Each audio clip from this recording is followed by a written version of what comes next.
جب لوگ آپ چاہیں کہ لوگ ہماری عزت کریں تو پھر لوگوں کے ذہن میں اپنا امیج برقرار کرنے کی ضرورت نہیں، بلکہ آپ خود پر توجہ دیں اور کچھ ایسا کر کے دکھائیں جس سے لوگ یہاں سلوٹ ٹھوکیں آپ کو۔ زندگی میں کچھ ایسا ضرور کریں، لوگ خود بخود آپ کو سلوٹ ٹھوکیں گے۔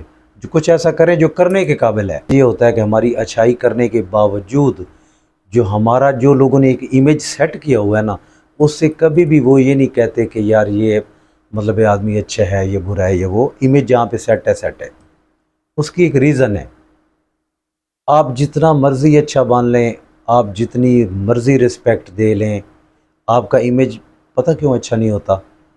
کیونکہ لوگ یہ دیکھ رہے ہیں کہ کیا اس شخص نے کچھ ایسا کیا ہے جو کچھ کرنے کے قابل ہو، جس سے لوگوں کے ذہن کے اندر ایک رسپیکٹ پیدا ہو۔ تو میں یہ کہتا ہوں کہ جب آپ کا امیج ڈاؤن ہو، جب لوگ آپ چاہیں کہ لوگ ہماری عزت کریں تو پھر لوگوں کے ذہن میں اپنا امیج برقرار کرنے کی ضرورت نہیں، بلکہ آپ خود پر توجہ دیں اور کچھ ایسا کر کے دکھائیں جس سے لوگ یہاں سلوٹ ٹھوکیں آپ کو۔ زندگی میں کچھ ایسا ضرور کریں، لوگ خود بخود آپ کو سلوٹ ٹھوکیں گے۔ جو کچھ ایسا کریں جو کرنے کے قابل ہے۔ Thank you.